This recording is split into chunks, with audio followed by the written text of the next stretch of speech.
साथियों नमस्कार। त्यौहार स्पेशल में आपका स्वागत है और गुरुजी हमारे साथ बातचीत करने एक बार फिर से हैं और लगातार हम वो चर्चा कर रहे हैं त्यौहार को लेकर, क्योंकि दीपावली और छठ नज़दीक हैं, लोगों के अंदर बहुत सारे भ्रम पैदा है। धन्यवाद भारत न्यूज़ चैनल के सभी परिजनों को और न्यूज़ चैनल के परिवार को मेरे तरफ से हार्दिक अग्रिम दीपावली की बधाई।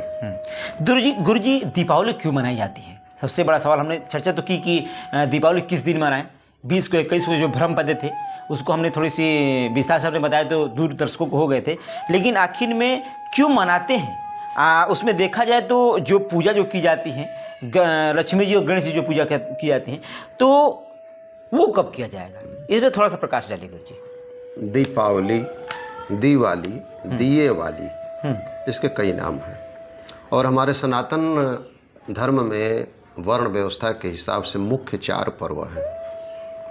वर्ण व्यवस्था में 4 वर्ण है, ब्राह्मण, क्षत्रिय, वैश्य, शूद्र।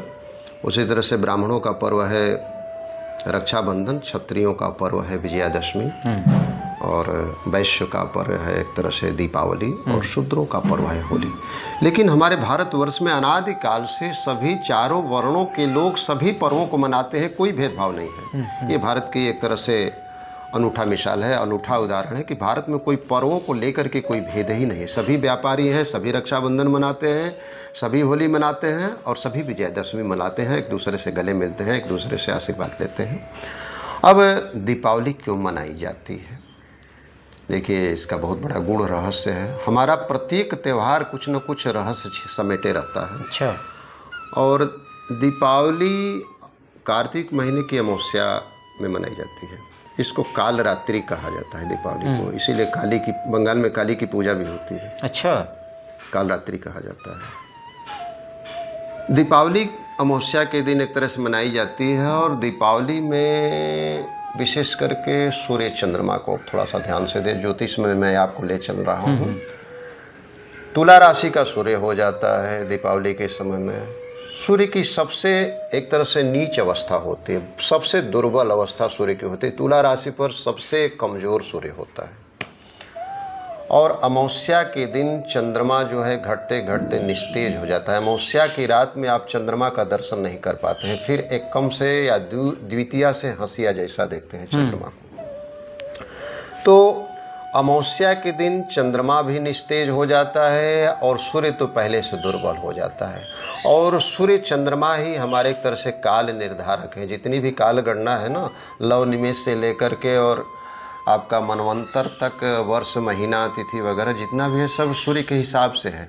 और जब सूर्य कमज़ोर हो जाता है, चंद्रमा भी कमज़ोर हो जाते हैं।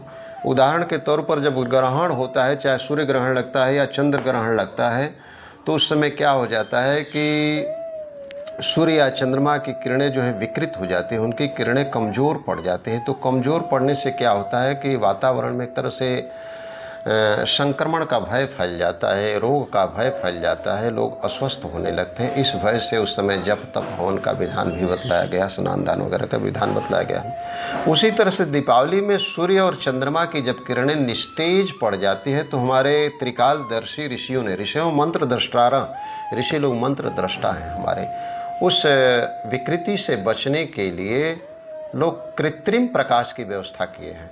दीपावली से पहले घरों की सफाई हो जाती है और पूरे कार्तिक भर सूर्य कमज़ोर रहते हैं। उस समय क्या होता है कि आकाश में दीप दान करके, उल्का जला करके, पटाखे छोड़ करके, कृत्रिम दीप जला करके उस अमावस्या रात्रि में, काल रात्रि में लोग क्या करते हैं कि कृत्रिम प्रकाश बना करके और वो सूर्य और चंद्रमा की किरणें जो नहीं मिलती है उसके दुष्प्रभाव से बचने के लिए ये दीपावली का पर्व मनाया गया और ऋषियों ने इसको निकाला है। अब दीपावली का पर्व कब से मनाया जाता है, क्यों मनाया जाता है, इसकी समस्या तो आप एक तरह से वैज्ञानिक दृष्टि से समझ गए हुए, लेकिन क्यों मनाया जाता है, कब मनाया जाता है, ऐसी एक तरह से पौराणिक कथा है कि भगवान राम जब लंका पर विजय प्राप्त करके अपने अनुज और माँ जानकी सहित अयोध्या लौटे थे, उस समय अयोध्या वासियों ने खुशी से प्रसन्नता व्यक्त करने के, आनंद व्यक्त करने के लिए आज प्रभु जी हमारे लौट रहे हैं। दीपावली का पर्व मनाया। नरकासुर का वध भी इसी समय हुआ था। यहाँ तक कि युधिष्ठिर महाराज भी राजसूय यज्ञ इसी समय संपन्न किए थे। यहाँ तक कि महावीर जी का एक तरह से निर्वाण दिवस भी है, स्वामी राम तीर्थ की भी एक तरह से जयंती मनाई जाती है, यहाँ तक कि ईश्वर चंद्र विद्यासागर की भी एक तरह से पुण्यतिथि मनाई जाती है। तो तमाम इस हमारे दीपावली के पर्व से जुड़े हुए हैं। तो इन सब कारणों से इस दिन दीपावली मनाई जाती है। कालांतर दीपावली के दिन जैसे जैसे हमारे महापुरुषों की एक तरह से जयंतियाँ हुई या एक तरह से पुण्यतिथियाँ मिलती गई, उससे जोड़ा गया। लेकिन विशेष करके भगवान राम से और नरकासुर और युधिष्ठिर से ही यह प्रथा मतलब प्रचलित चली आ रही है कि उस दिन हम लोग दीपावली मनाते हैं। गुरुजी इस दिन गणेश जी और लक्ष्मी जी की पूजा की जाती है, तो आखिर ये पूजा ये कब करें?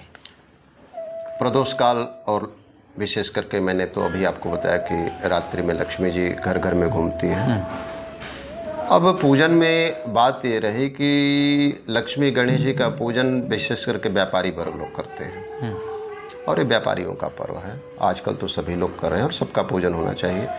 गणेश जी चूँकि एक तरह से बुद्धि के दाता है और लक्ष्मी जी धन की देवी है, तो धन हमारे पास रहे लेकिन यदि बुद्धि न रहे तो हम उसको संचय नहीं कर पाएंगे, उसका दुरुपयोग करेंगे। इसलिए हमें लक्ष्मी और गणेश जी का पूजन करना अनिवार्य पड़ जाता है। लेकिन आपने ख्याल किया होगा कि उस दिन सरस्वती जी का भी पूजन किया जाता है। हम लोग दवात और लेखनी में, आजकल तो कलम आ गई है लेकिन उस समय दवात भी थी, आज भी लोग दवात उस समय खरीद करके लाते हैं, उसमें स्याही भर के। तो दवात और लेखनी में हम लोग माँ काली का पूजन करते हैं, क्योंकि कालरात्रि है तो कालरात्रि में एक तरह से हम लोग माँ काली का पूजन करते हैं। और बंगाल प्रांत में, पश्चिम बंगाल में या बांग्लादेश में विशेष करके इस दिन लोग माँ काली का पूजन भी करते हैं। और सरस्वती का पूजन खाता में करते हैं। बुद्धि हमारे पास है, गणेश जी बुद्धि दे दिए, लक्ष्मी जी धन दे दी, लेकिन विद्या यदि ठीक नहीं रहेगा तो भी हमारे लिए हानिकारक है।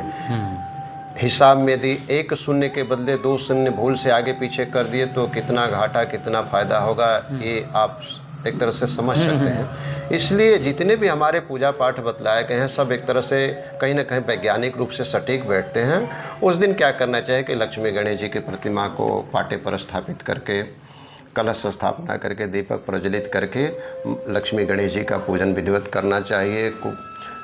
तिजोरी में कुबेर का पूजन करना चाहिए, यदि तराजू हो तो उनका पूजन करना चाहिए। खाता पर माँ सरस्वती का पूजन करना चाहिए। मैं सारा लक्ष्मी पूजन का विधि विधान भी आपको बतला दे रहा हूँ। खाता पर एक तरह से अभ्यास पुस्तिका पर समझिए कि सरस्वती का पूजन करना चाहिए। दरवाजे पर स्वास्तिक बनाना चाहिए। स्वास्तिक के दाहिने बाएं 2-2 लकीरें खींची जाती है। एक लाभ का प्रतीक है, दूसरा शुभ का प्रतीक है, एक रिद्धि का प्रतीक है, दूसरा सिद्धि का प्रतीक है। यदि आप रेखा खींच देते हैं तो शुभ लाभ रिद्धि सिद्धि लिखने की कोई आवश्यकता नहीं होती है। इस तरह से बना करके, क्योंकि 9 अंगुल का रिद्धि सिद्धि लाभ शुभ जो होता है आपके घर में वास्तु दोष को भी दूर करता है। तो हमारे यहाँ एक तरह से एक यंत्र है, इसका भी एक महत्व है। बहुत सारे विषा यंत्र या पंद्रेशा यंत्र लोग भी अपने दीवार पर सिंदूर से अंकित करते हैं, उसका पूजन वगैरह करते हैं। इसके बाद लक्ष्मी गणेश का विधिवत पूजन करने के बाद लक्ष्मी के बीज मंत्रों से चाहे तो कमलगट्टा से अग्नि प्रज्वलित करके हवन कर सकते हैं। और उस दिन उस ऋतु में उत्पन्न होने वाले फल, लड्डू, मोदक, खील, गन्ना, नारियल वगैरह जो कुछ भी रहता है वो सब भोग लगाए जाते हैं आवाहित देवी देवताओं को।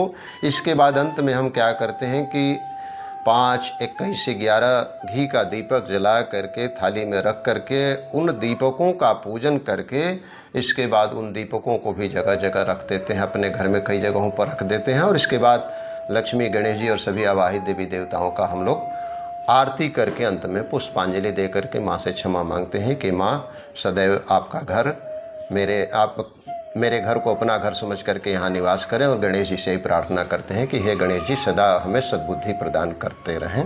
इस तरह से दीपावली का पूजन, उस दिन पूजन का क्रम चलता रहता है। लोग इस तरह से पूजन विधिवत संपन्न करते हैं। गुरुजी उस दिन पूजा सुबह क्यों नहीं की जाती है? अधिकतर देखा जाए तो रात्रि में ही पूजा लगभग की मैं बात करूँ तो की जाती है। हमने अभी आपके चैनल के माध्यम से चर्चा की कि प्रदोष काल में ही लक्ष्मी गणेश के पूजन का एक तरह से समय निर्धारित हमारे शास्त्रों में किया गया है। और मध्य रात्रि में लक्ष्मी जो है घर घर गृहस्थों सदगृहस्थों के घर घूम करके देखती रहती है कि मेरे लिए कौन जाग रहा है, मेरा कौन पूजा विधिवत कर रहा है श्रद्धा भक्तिपूर्वक। इसीलिए लोग सुबह नहीं करते और सुबह दिनचर्या के माध्यम से भी दिनचर्या भी कुछ बहाना बन जाता है। तो शास्त्रानुसार शाम और रात में ही पूजन लोग करते हैं। तो ये बेहतर है और अच्छा भी है कि संध्याकालीन पूजा अच्छा शुभ फलदायी होता है। चलिए, धन्यवाद गुरुजी। हमने चर्चा की दीपावली पे और दीपावली में क्यों मनाएं, क्या करें, और खास करके जो गणेश जी और लक्ष्मी जी के जो पूजन को लेकर जो कन्फ्यूजन थी, लोगों के अंदर जो भ्रमित थे कि उस दिन क्या क्या करना चाहिए और कब मनाना चाहिए, इसको लेकर के जो प्रश्न थे आप लोग को अवश्य उत्तर मिल गए होंगे। फिर त्यौहार स्पेशल में एक नए एपिसोड के साथ हम शुरुआत करेंगे। तब तक के लिए धन्यवाद। धन्यवाद।